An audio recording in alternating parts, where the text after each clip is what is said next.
The yard was too quiet for a dog who had promised to come running. Staff Sergeant Nathan Reed sat behind the wheel of his old silver pickup at the end of the gravel drive, staring at the house he had not seen in 9 months. Bend, Oregon, lay under a low autumn sky, the kind that made the pine forest look darker than it was. A cold rain tapped softly on the windshield. The porch light was on. The curtains were open. Smoke rose from the chimney in a thin gray ribbon. Everything looked ready for a homecoming, except the one thing Nathan had dreamed about through every hospital hallway, every sleepless night, every mile of road that carried him back. Titan was not there. No black and tan German shepherd broke from the side yard. No amber eyes flashed near the gate.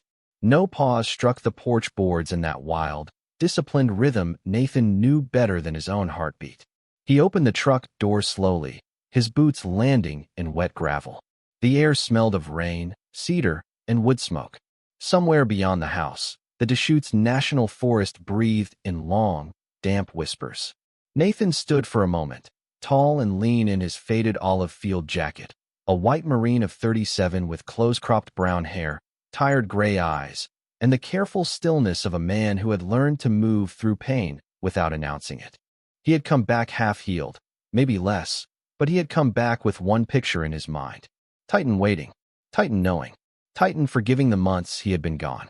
The side yard was empty. The K9 kennel stood beneath the eaves, door hanging open, straw flattened inside, rain darkening the wood. A stainless steel water bowl sat near the fence, half filled with brown leaves. On the hook beside the back door hung Titan's old leash, the green nylon one Nathan used on search trails. Below it, resting on the porch rail, was a scratched piece of metal Nathan recognized before he touched it. His own dog tag, the spare one Titan used to mouth gently whenever Nathan stayed away too long, as if the dog believed a man's name should never be left unattended. Nathan picked it up. Teeth marks lined the edge. Not new, not old enough to be forgotten. The back door opened behind him. Emma Reed stepped out, wrapped in a navy cardigan, her red hair pulled into a loose knot, her face already carrying the apology she had not spoken. She was Nathan's younger sister, 33, practical, kind, and too honest to soften bad news into something useless. "Nate," she said. He did not turn right away. His thumb moved over the tooth marks on the tag. "Where is he?" The rain seemed to quiet around the question. Emma held the door frame with one hand. "I tried to tell you before you got here." Nathan looked at her then, and she saw what the hospital had not taken from him, the part that still expected his partner to answer. "Where is Titan?" Emma's eyes filled. "He disappeared 3 months ago." Nathan did not move. No anger crossed his face. That would have been easier for both of them. Instead, something inside him went very still, like a radio after the last transmission. Emma stepped closer, voice breaking. "It was during that windstorm in July. The fence was damaged. I searched everywhere. Sheriff Collins helped. We called shelters, vets, search groups. I posted flyers from Bend to Sisters. Nobody saw him after that night." Nathan looked past her toward the timberline, where wet pines stood close together, dark and patient. "Did he run?" Emma wiped her cheek quickly. "No. That is the part one keep hearing in my head." Nathan's eyes returned to hers. "What part?" She swallowed. "He stood right there, at the edge of the woods. He looked back at the house. Then he barked once." Nathan's hand closed around the dog tag. One bark. Not fear. Not goodbye. A signal. The old command moved through his memory with the force of a door opening in the dark. One short bark meant "follow me." Nathan turned toward the forest. The rain fell harder now, ticking against the kennel roof, the porch rail, the empty bowl. For 9 months, he had wondered whether Titan would remember him. Now, standing in the yard with the leash still hanging beside the door, Nathan understood something colder than the weather. Maybe Titan had remembered too well. Emma made coffee because it was the only useful thing her hands knew how to do while Nathan stood in the back doorway looking at the woods. The house behind him smelled the same as it always had: cedar walls, old books, rain on wool, and the faint smoke of the stove Emma had lit before he arrived. But the rooms felt rearranged by absence. Titan's rubber ball still sat under the mud bench. His service vest hung in the laundry room, brushed clean, empty in a way that made it harder to look at than if it had been ruined. Nathan stepped inside at last, carrying the scratched dog tag in his palm. He placed it on the kitchen table, not gently, not roughly, just carefully enough that Emma understood it was no longer metal. It was evidence of love. "Tell me everything," he said. Emma poured coffee into 2 chipped mugs. Her hands trembled once, and she set the pot down before the sound could betray her. That night, the wind was strong enough to shake the windows. Titan had been restless all afternoon. He kept going to the back door, then to your room, then back again. Nathan looked toward the hallway.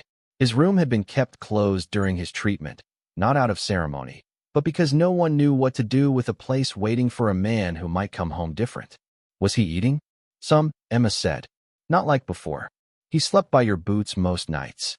Nathan's jaw tightened. He remembered Titan as he had been before everything changed. 6 years old, black and tan with sable shading across his shoulders, ears sharp, amber eyes too intelligent for comfort. Titan had never been just a military working dog. He had been Nathan's rhythm. On bad nights, the shepherd knew before Nathan woke afraid. One cold nose against his wrist. One heavy body leaning into his knees. No questions. No pity.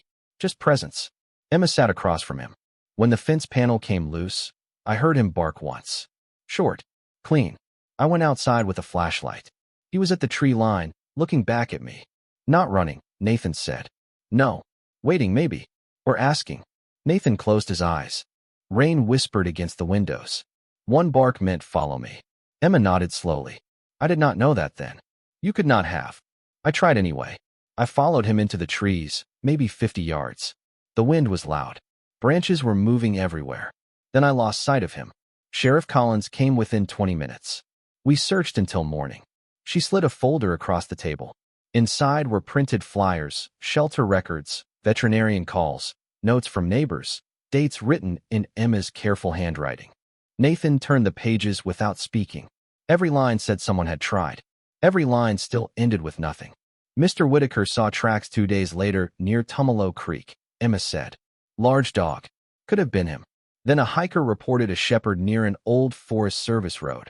But by the time Mark checked, there was nothing. Nathan looked up. Old Forest Service road where? Northwest of here.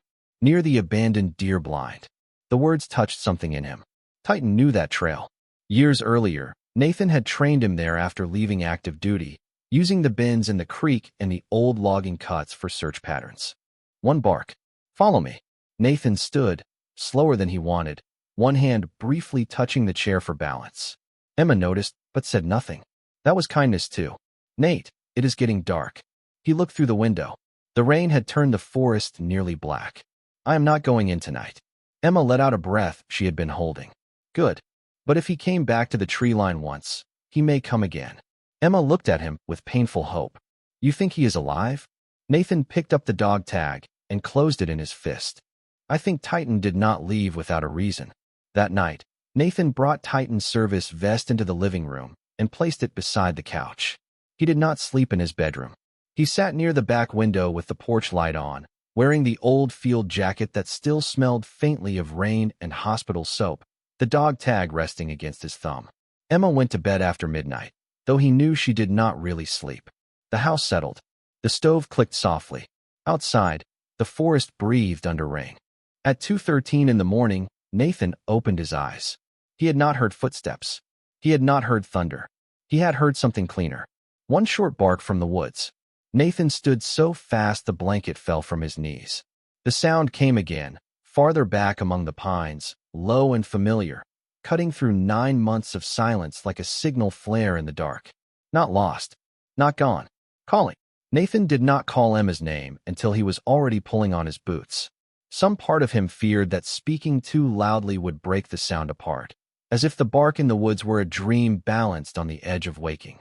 He grabbed the flashlight from the hook beside the door, slipped Titan's old leash into his jacket pocket, and opened the back door to the ring. Emma appeared in the hallway behind him, wrapped in a robe, her face pale with worry. Nate. He looked back only once. I heard him. She moved toward the door. Then I am coming with you. No. The word was gentle, but it held.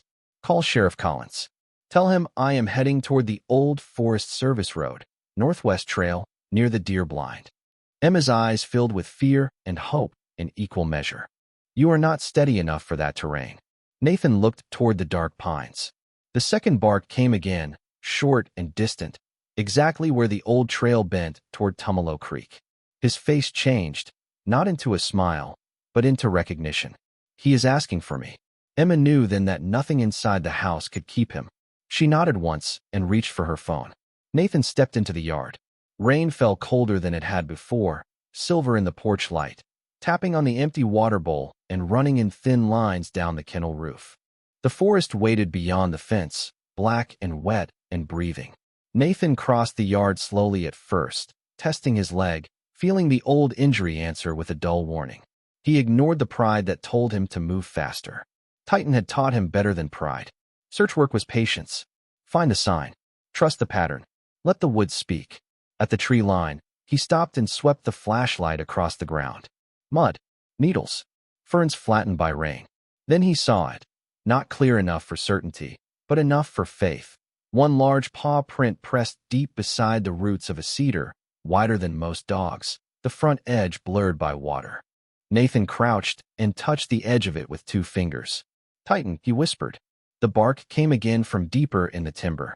1. Clean. Commanding. Follow me. Nathan moved. The trail narrowed almost immediately, dropping beneath thick branches that held rain until the wind shook it loose in cold bursts. His boots sank into mud. Wet salal brushed against his knees. The flashlight beam swung over slick trunks, moss-covered stones, and the pale scars of old logging cuts. Each time the woods grew too silent, the bark came again, always ahead, always just far enough that Nathan had to keep going. It was not frantic. It was not lost. It was purposeful. That frightened him more. 20 minutes in, he found the first piece of evidence caught on a blackberry vine, a small strip of blue fabric, soaked and torn from something light, maybe a child's jacket. Nathan held it under the beam, and the air seemed to thin around him. This was no longer only about Titan. He folded the fabric carefully and placed it in his pocket. Far away, thunder rolled low over the Cascades, not loud enough to threaten, only enough to remind him how small a person could be among trees at night. His phone buzzed once with a weak signal. Emma had sent 2 words, "Mark coming." Nathan did not stop. The trail bent left toward the old creek crossing, but the bark sounded right, uphill, where no marked path remained. Nathan turned that way. Branches closed around him. The ground rose beneath his feet, steep and slick. His breath grew heavier. Pain tightened through his hip, then down his leg, but he kept his pace measured. Not fast. Forward. A memory came without warning. Titan beside him years ago, younger then, powerful and bright-eyed, waiting at the edge of a training field while Nathan gave the hand signal. 1 bark meant follow me. 2 meant stop. Silence meant trust me. Nathan had trusted him in smoke, in snow, in crowded streets, in empty wilderness. Now the dog was somewhere ahead in the dark, and Nathan understood that trust was asking to be returned. He reached a scarred pine with fresh marks in the bark at shoulder height for a German shepherd. Beside it lay another print. Then another. Nathan lifted the flashlight toward the ridge. For one breath, he saw eyes between the trees. Amber. Still. Watching. His heart stopped. Titan. The eyes vanished, and one bark rang out from beyond the ridge. Closer now. Urgent but controlled. Nathan swallowed the ache in his throat and climbed after it. Not because he was certain what waited ahead, but because somewhere in those woods, his partner had finally answered the silence. Nathan reached the top of the ridge with rain running from his hairline into his collar and his breath coming in controlled, painful pulls. The forest opened slightly ahead, revealing a narrow ravine where stormwater moved in silver threads between mossy rocks. Beyond it stood an old deer blind, half hidden by fir branches, its weathered boards dark with rain, its small platform leaning but still holding. Nathan knew the place. Years ago, he and Titan had trained here in late summer heat, the dog bounding through ferns while Nathan laughed for the first time in months. Now the same clearing felt like a secret being held by the trees. The flashlight beam swept left. Nothing. Right. Mud. A fallen branch. Then the bark came from below him, sharp and close. Nathan angled the light down the slope and saw Titan standing near the base of the ravine. For a moment, everything in the world became still. The German shepherd was thinner than Nathan remembered, his black and tan coat roughened by weeks in the woods, sable shoulders wet under the rain, ears high. amber eyes burning through the dark with the same impossible focus Nathan had carried in memory. A faded strip of green nylon hung from his collar, and against his chest, something metal caught the flashlight. Nathan's dog tag. Titan had not left it behind. He had carried another piece of it with him. Titan, Nathan said, and the name broke in his throat. The shepherd took one step toward him. Only one. Then he stopped, turned his head toward the deer blind, and barked once more. Not welcome. Not reunion. Direction. Nathan swallowed hard and nodded as if answering an order. Not yet, he whispered. I know. Not yet. Titan moved along the ravine floor, careful and deliberate, then paused beside a cluster of wet brush below the deer blind. Nathan made his way down slowly, using one hand on tree roots, one on the flashlight, every step placed with care. His leg shook once, but he stayed upright. When he reached the bottom, Titan came close enough for Nathan to smell wet fur, pine, and earth, close enough that one touch would have ended 9 months of waiting. Nathan did not reach for him. The dog had asked for trust first. Behind the brush came a small sound. A breathy whimper. Nathan lowered the flashlight. Under the tilted platform of the deer blind, wrapped in a blue jacket too thin for the weather, was a boy. 8 years old, maybe younger, curled on his side with leaves stuck to his sleeves and rainwater shining on his cheeks. His eyes opened halfway in the beam. Is that the soldier? He whispered. Nathan's voice went soft. Yes, buddy. My name is Nathan. What is yours? Owen, the boy said. Owen Miller. Titan stepped closer to the child and lowered himself beside him, pressing warmth against the boy's back as if he had been doing it for hours. Maybe he had. Nathan felt the weight of that truth settle in his chest. Titan had not been hiding. He had been holding the line. Nathan pulled off his field jacket and laid it gently over Owen, checking his breathing, his focus, the way his hands responded when Nathan asked him to squeeze. Cold, scared, exhausted, but awake. You are doing good, Owen. We are going to get you home. The boy blinked toward Titan. He stayed. Nathan looked at his partner, and the old ache inside him opened so suddenly it almost became prayer. Yes, he said. That is what he does. His phone showed one faint bar. Nathan lifted it toward the open sky and called Sheriff Collins. The signal cracked, faded, returned. He gave the location in short, clear words. Old Deer Blind, Northwest Ridge, ravine below the logging cut. Child found alive, K9 present. Mark Collins answered with steady urgency. Stay put. Search team is 5 minutes from the lower trail. Emma called us fast. Nathan ended the call and turned back to Owen. Help is close. Titan looked uphill, ears moving, already listening for people Nathan could not yet hear. Rain softened to mist. The forest seemed to lean in. Nathan finally let his hand lower near Titan's shoulder, not touching, just waiting. The German shepherd glanced at it once, then turned his attention back to the boy. Mission first. Reunion later. Nathan understood. He sat in the wet leaves beside them, keeping his flashlight aimed toward the trail, while Titan stayed between the child and the dark like a promise that had never stopped working. The first voices reached them through the trees as thin echoes, carried by mist and broken by distance. Nathan lifted the flashlight and swept it twice across the ravine, slow and deliberate, the old search signal for here, alive, safe. Titan heard the team before anyone else. His ears rose, his body still pressed close to Owen, but his eyes moved toward the ridge with the calm alertness of a dog who knew the work was changing hands. Owen shivered beneath Nathan's field jacket, but his fingers had warmed enough to hold the edge of the sleeve. Is my mom coming? He asked. Nathan kept his voice low. She is on her way. Sheriff Collins is bringing help. Owen looked at Titan. He found me when it got dark. Nathan glanced at the German shepherd, rain beating along his black and tan coat, his amber eyes reflecting the flashlight like 2 small lamps. How long was he with you? Owen blinked, trying to think through cold and fear. I heard him before I saw him. He barked once. Then he came down here and stayed. Nathan felt those words settle in him, quiet and heavy. Titan had called once for the child, then waited. Months gone, miles of forest, nights of rain, and still the dog had kept the old code. Mark Collins appeared at the top of the ravine with 2 volunteers and a paramedic behind him, their headlamps glowing through the mist. Nathan, the sheriff called. We see you. Nathan answered. Come down slow. Boy is awake. Cold, but talking. The paramedic descended first, careful on the wet slope, carrying a thermal blanket and a medical pack. Titan stood then, positioning himself between Owen and the approaching figures, not threatening, only asking to understand.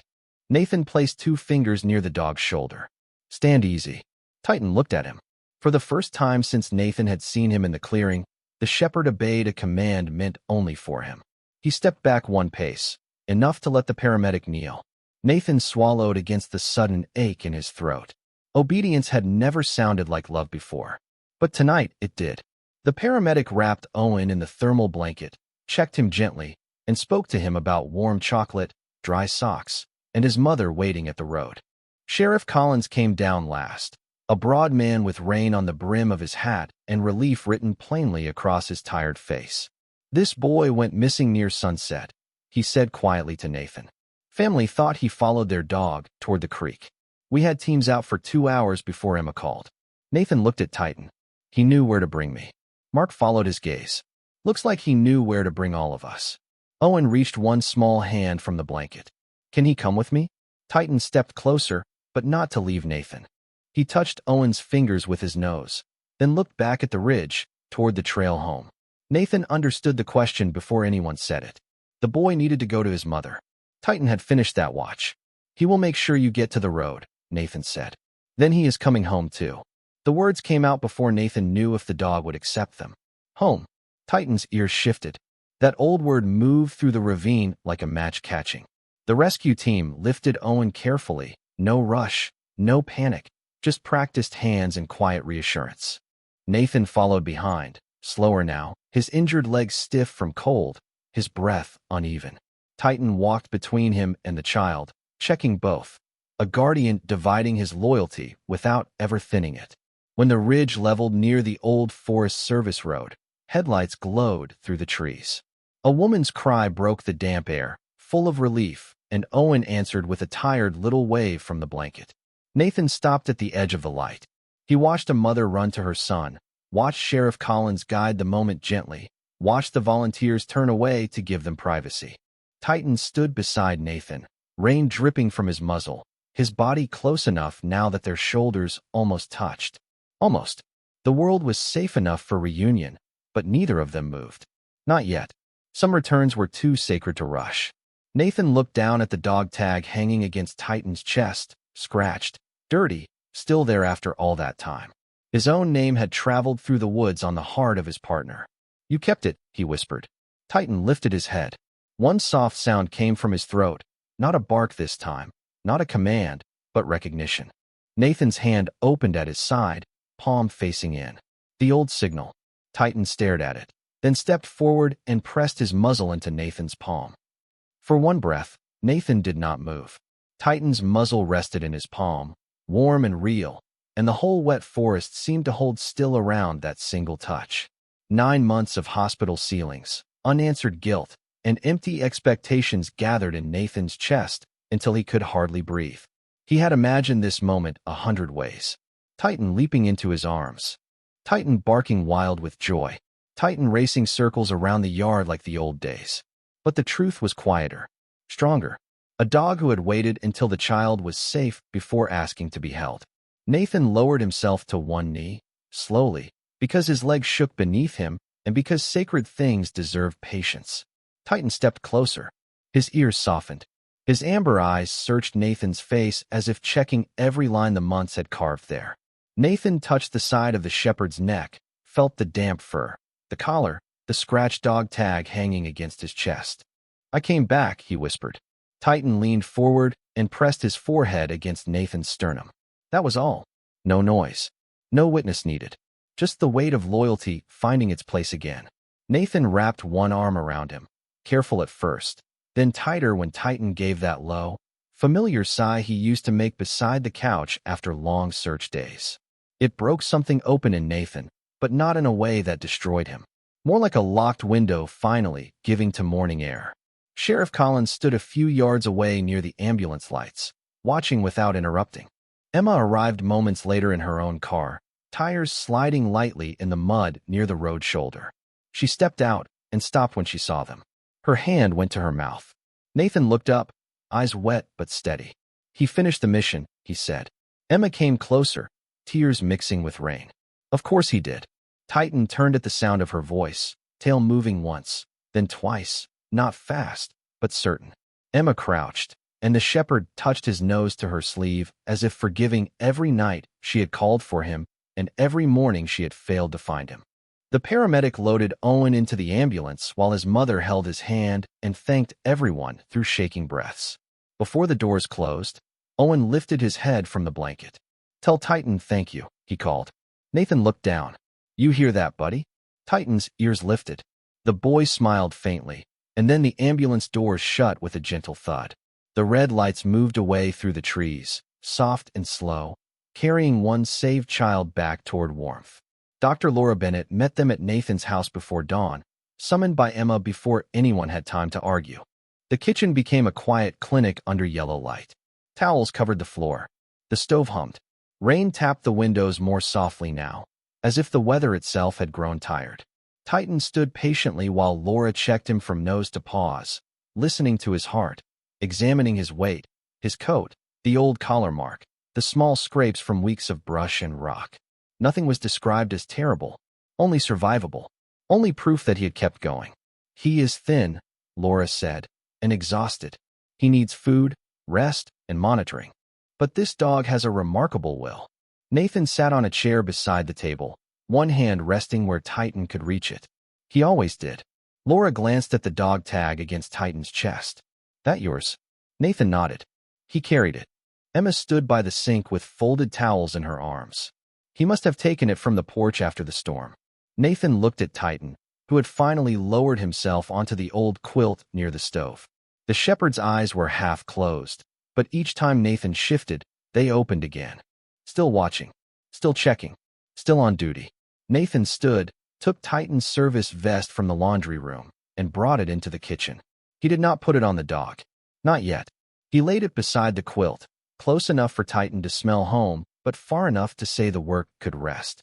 Titan lowered his nose to it, breathed in once, then laid his head over the edge. Emma turned away to wipe her face. Morning light began to gray the windows. The house that had felt hollow the evening before now held coffee, wet boots, veterinarian supplies, a sheriff's muddy footprints by the door, and the steady breathing of the partner Nathan thought he had lost. Nathan sat on the floor beside Titan, close enough that their shoulders touched. "Home," he said softly. Titan's tail moved once against the quilt. This time, there was no forest between them. By noon, the rain had faded into a thin silver mist, and the forest behind Nathan's house looked almost innocent in daylight. Ferns shone with water. Pines stood dark and clean. The trail where Titan had led him seemed impossible now, as if the night had hidden a different world beneath the same trees. Nathan had not slept more than an hour, but he stayed close to the kitchen, watching Titan rest on the quilt near the stove. Dr. Laura Bennett had left instructions written in careful print on a yellow notepad. Small meals, fresh water, rest, no long walks, call if breathing changes, return visit in 2 days. Emma taped the note to the refrigerator where Nathan could not pretend to misplace it. Titan slept through most of the morning, but not deeply. Every time a truck passed on the road or a branch tapped the window, one ear lifted. Each time Nathan stood, Titan opened his eyes. "You can rest," Nathan told him once. Titan blinked slowly, unconvinced. Old habits did not retire just because someone loved you enough to ask. Sheriff Mark Collins returned just after lunch, carrying a paper bag from the bakery and a report folder tucked beneath his arm. His boots were cleaner this time, though mud still clung to the edges. Emma let him in, and he paused at the kitchen doorway when Titan lifted his head. "Well now," Mark said softly, "there is the best deputy I never hired." Titan's tail moved once against the quilt. Nathan sat beside him on the floor, one hand resting near the dog's shoulder. "How is Owen?" "Warm, tired, and telling everyone the forest dog saved him." Mark placed the bakery bag on the counter. "Hospital says he will be fine. His mother asked me to tell you she does not have words yet." Nathan looked down at Titan. "She should thank him." She did. Mark opened the folder and slid out a clear evidence sleeve. Inside was a small laminated map, damp at the edges, with several old search paths marked in faded ink. "We found this near the deer blind after sunrise." tucked under the platform where Owen was curled up. Nathan leaned forward. He knew the map before Mark explained. It was one of his training maps from years ago, the kind he used with Titan for grid exercises around Tumalo Creek. That was in the storage room, Emma said quietly. Mark nodded. Looks like Titan carried it or dragged it partway. Hard to say how long it was out there. Nathan touched the plastic sleeve, not the map itself. A memory returned. Titan watching him pack gear, always nosing the maps because maps meant work and work meant purpose. He remembered the training area, Nathan said. Mark's expression softened. More than that. We found signs he had been bedding down near the old service road for a while. Close enough to the trails. Close enough to hear hikers. Maybe he had been surviving out there, maybe circling back sometimes. But last night, he found Owen and knew where to go for help. Emma looked at Titan, then at Nathan. He came back for you. Nathan's throat tightened. Titan was listening now, eyes half open, as if the words mattered but rest mattered more. Mark closed the folder. There will be paperwork, maybe a statement later. But not today. He looked toward the dog. Today, let him sleep. After Mark left, the house grew quiet again. Emma warmed soup. Nathan brought Titan a small meal and watched him eat slowly, carefully, pausing between bites as though unsure whether the bowl would still be there when he looked down again. That broke Nathan more than the reunion had. Not the heroic part, the hungry part. The months when his partner had not known which night would bring food, which sound was safe, which patch of ground would be dry enough to sleep on. Nathan sat beside him until the bowl was empty. I am sorry, he whispered. Titan lifted his head and placed one paw across Nathan's boot. Not forgiveness exactly. Dogs did not make a ceremony of it. More like a reminder. Still here. Still yours. Still home. Late that afternoon, Owen's mother came by with Clara Miller, Owen's little sister, and a folded blue jacket in her hands. Owen was resting at home, she said, but he had asked that Titan keep the jacket strip Nathan had found because it helped lead everyone to him.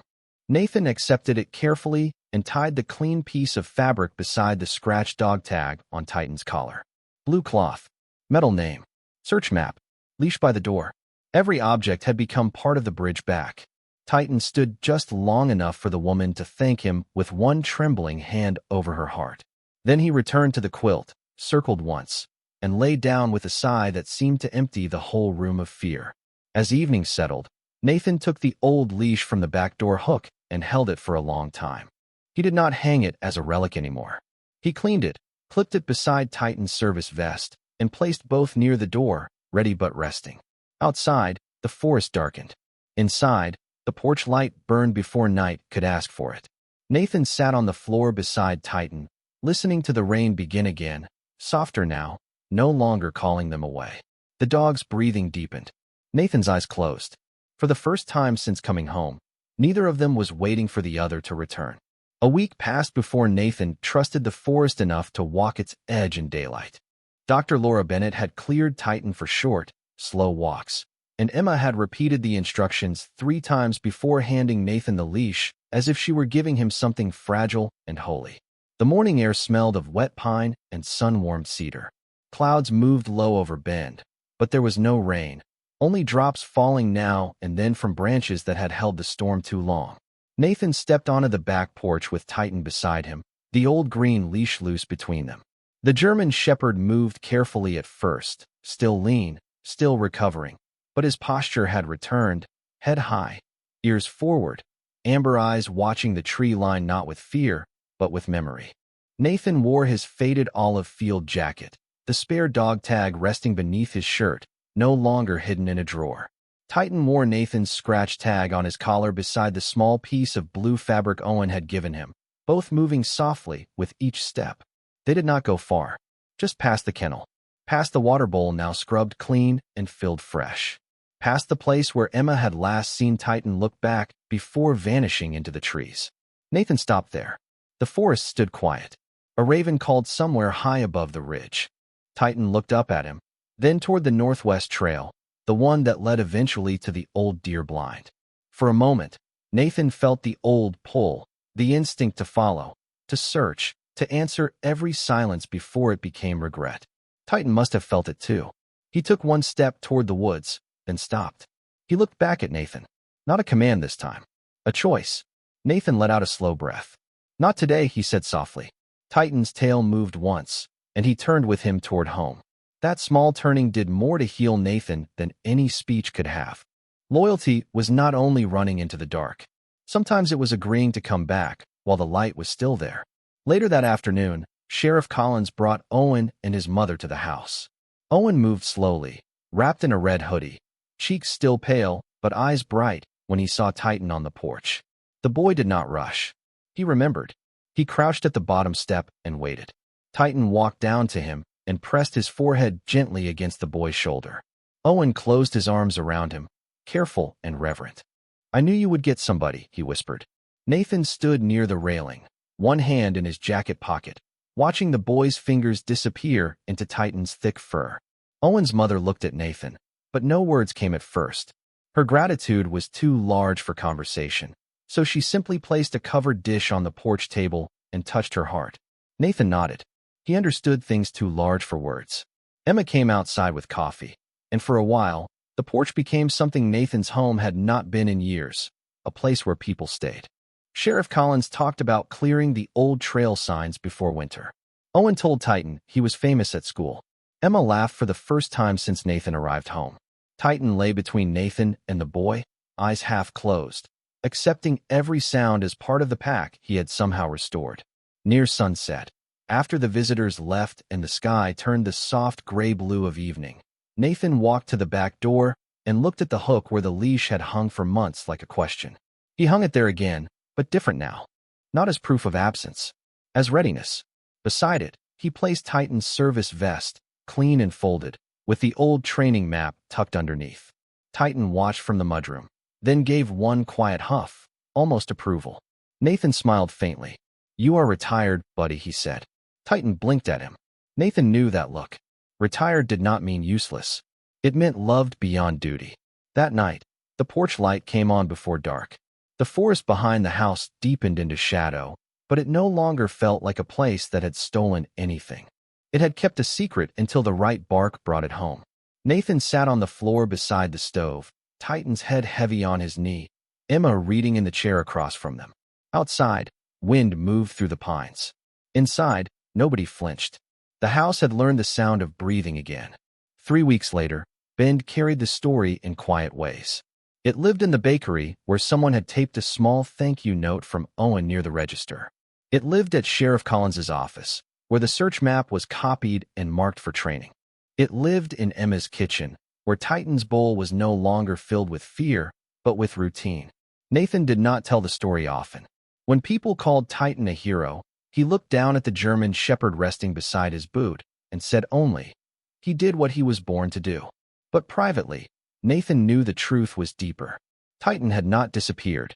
He had kept serving until love found the trail again. The old kennel was cleaned and left open, not as a cage, but as shade for warm afternoons. The green leash stayed on the back door hook, ready but no longer lonely. Titan's service vest rested beneath it, retired from duty, honored by presence. The scratch dog tag remained on Titan's collar beside the blue fabric from Owen's jacket, both small enough to miss and heavy enough to explain everything. Dr. Laura Bennett visited once more and declared Titan stubborn, underweight, improving, and deeply spoiled. Emma said that sounded exactly right. On the first clear Sunday after the rain finally ended, Nathan walked with Titan to the edge of the woods just after sunrise. Frost silvered the grass. The pines stood tall and quiet. Far beyond the ridge, the old deer blind was hidden by trees, but Nathan no longer felt pulled toward it by regret. He stood beside his partner, breathing in cold cedar air, and waited. Titan looked into the forest for a long moment. Then he gave one short bark. Nathan's heart tightened before he understood. This time, it was not a command to follow. It was a farewell to the dark. The dog turned back toward the house on his own, and Nathan followed. Inside, Emma had pancakes on the stove and coffee waiting. Titan walked through the door first, crossed the kitchen, and settled near Nathan's chair as if he had been doing it every morning for years. Nathan hung his jacket by the door, then touched the leash once before letting it rest. Some promises did not need to be carried in the hand anymore. They had made it into the walls. That evening, when the porch light came on and the forest softened into shadow, Nathan sat on the floor with Titan's head across his knee. The house smelled of cedar, rain-dried wool, and supper cooling on the stove. Outside, the woods held their silence. Inside, the silence held peace. Some partners never really leave. They only keep the path open until the one they love is ready to come home.